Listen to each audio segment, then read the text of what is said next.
वरिष्ठ माध्यमिक विद्यालय चुराग जो है वहाँ पे हमारी ड्यूटी लगी है। तो नोटिफिकेशन नहीं बोलेंगे, वैसे तो वो गाइडलाइन है। वो गाइडलाइन है ड्रेस के बारे में। समझदार को इशारा काफ़ी होता है। मैं किस तरफ कह रहा हूँ ये देख लीजिए कि आप किन के बारे में लिख रहे हैं। वो अध्यापक हैं। दोस्तों नमस्कार, हमारी वॉक लगी है आज की। जैसा कि आप सभी जानते ही हैं कि आजकल राजकीय उत्कृष्ट वरिष्ठ माध्यमिक विद्यालय चुराग जो है वहाँ पे हमारी ड्यूटी लगी है। तो जैसे एग्ज़ाम ख़त्म होता है 12 बजे और पैकिंग लगभग 12:15 ख़त्म हो जाती है और पेपर जमा कराने के बाद मैं निकल आता हूँ वॉक पे। दोस्तों आप सभी जानते हैं कि मुझे दो चीज़ों का ना बहुत ज़्यादा शौक़ है। एक तो वॉक और दूसरा नई नई चीज़ों के बारे में जानकारी प्राप्त करना। टीचिंग को मैं इसलिए नहीं कहूँगा क्योंकि वो तो मेरा प्रोफेशन है दोस्तों। वो चॉइस में नहीं आता और हॉबी में नहीं आता, वो मेरी दिनचर्या है। तो निकले हैं आज वॉक पे और बहुत मज़ा आता है। काफ़ी प्यारे जंगल हैं। अगर आप कभी चुराग से चारकुफरी की तरफ पैदल आएँ तो आप देखेंगे रास्ता काफ़ी अच्छा है और नज़ारे चारों तरफ है। मज़ेदार बात यह है कि एक तरफ ऐसी दीवार आ जाती है, अभी एक तरफ खुली जगह देखने को मिल जाती है, नीचे वाला आपका जो ठंडा पानी का इलाका है। और पीछे जो है वो फिर मैं किसी और ब्लॉग में आपको दिखाऊंगा क्योंकि आजकल करने के लिए कुछ नहीं है और मेरे सारे फ्रेंड्स कह रहे हैं कि नहीं आपको ब्लॉग में तो आना ही है, बीच में थोड़ा सा टाइम निकालिए। तो मैंने कहा ये वॉक वाला जो टाइम है इसी समय हम बात कर सकते हैं। पहले सुबह के समय किया करते थे, अब दोपहर के समय किया करेंगे। तो निकले हैं वॉक पे और उस तरफ भी बहुत सुंदर नज़ारा आता है। एक तरफ को शिमला इलाका जो है शाली उसका टॉप दिखाई देता है और दूसरी तरफ आप जाते हैं तो उसमें फिर नारकंडा और ठियोग का जो बैक साइड है हमारे इस तरफ करसों की तरफ जो आता है उसका टॉप दिखता है और पीछे दिखती है श्रीखंड की पहाड़ियाँ, धमून का टिब्बा और बीच में हम अभी दो पीक्स जो है ना उसको आइडेंटिफाई कर रहे हैं। जब जिस दिन कंफर्म हो जाएगा कि ये क्या है तो उन पीक्स के बारे में आपको जानकारी देंगे। वीडियो शूट होगा उस दिन वहाँ का, उस लोकेशन से। फ़िलहाल तो रास्ते में चलते चलते हम बात कर ही रहे हैं। देखिए बोर्ड, साइन बोर्ड, कुछ ज़माने के बाद ना ये साइन बोर्ड भी हमारी मेमोरी में रह जाएंगे और माइलस्टोन भी। बहुत यादें आती है। पुराने फ़ोटो अगर हम देखते हैं किसी माइलस्टोन के पास खींचा गया होगा तो बहुत ही खूबसूरत लगता है।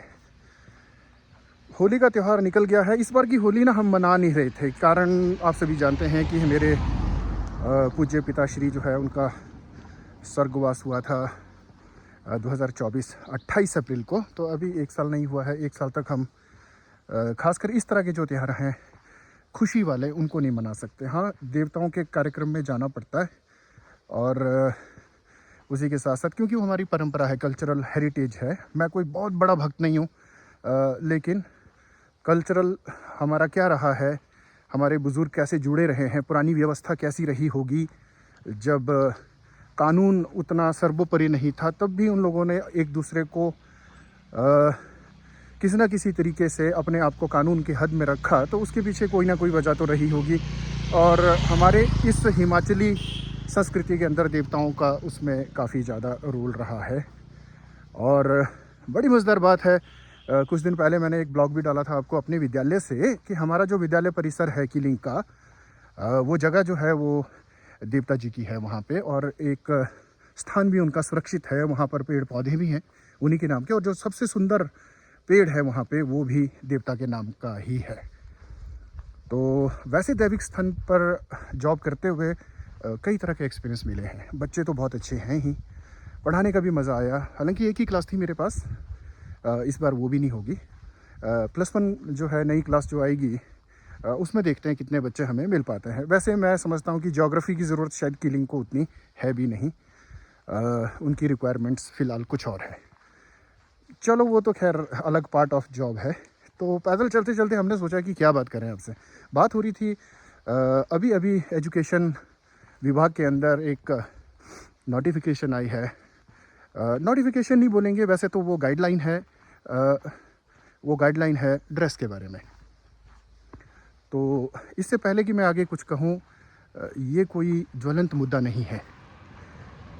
ये देश में फैली हुई बेरोज़गारी, महंगाई और अमीरी और गरीबी के बीच में जो दूरियां हैं जो बढ़ रही हैं, उससे बड़ा ज्वलंत मुद्दा नहीं है, लेकिन बनाने की कोशिश की जा रही है कुछ लोगों द्वारा। कारण क्या है मुझे नहीं पता। हो सकता है कि उनके पास बाकी देश और विदेश के अंदर जो घटनाएं घट रही हैं उनकी जानकारी नहीं है, या उनकी समझ नहीं है उसके बारे में बोलने की, और या वो बोलना ही नहीं चाहते। हर तरह के लोग हमारे बीच में मिलेंगे। मैं भी उन मुद्दों पर फ़िलहाल नहीं जाऊंगा, क्योंकि उस पर गाइड करने के लिए आपके पास बहुत सारे चैनल हैं।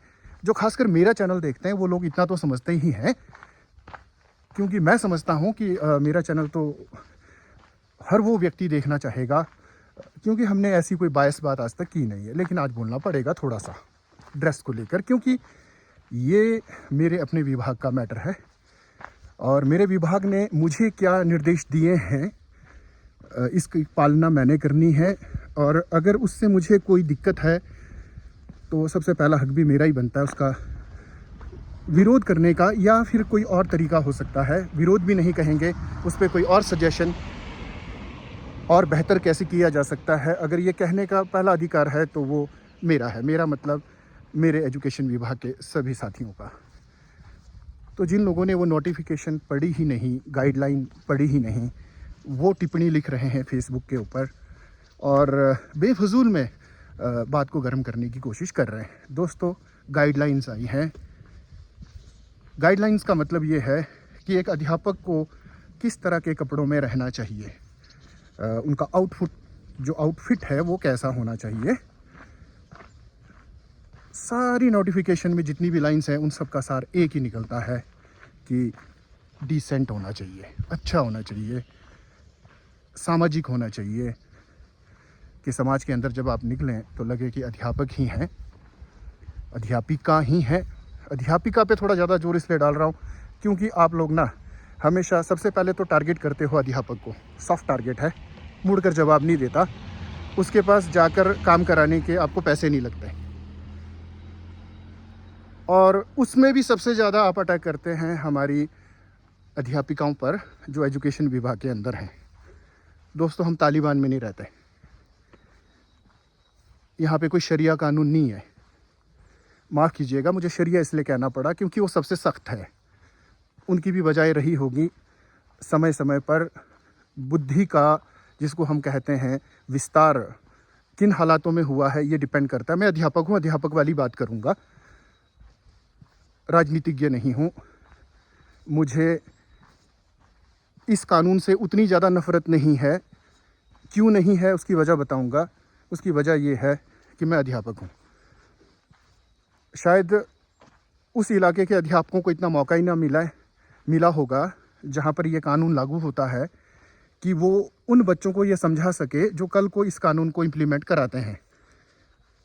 हम होते वहाँ पर तो इसके बारे में भी बात करते। हाँ, मुश्किलें आती ज़रूर।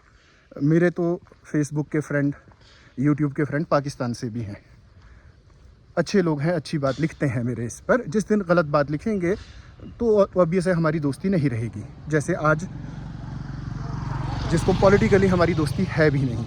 हम मुद्दे से नहीं भटकते, हम जाते हैं मुद्दे पे। मुद्दा था ये ड्रेस।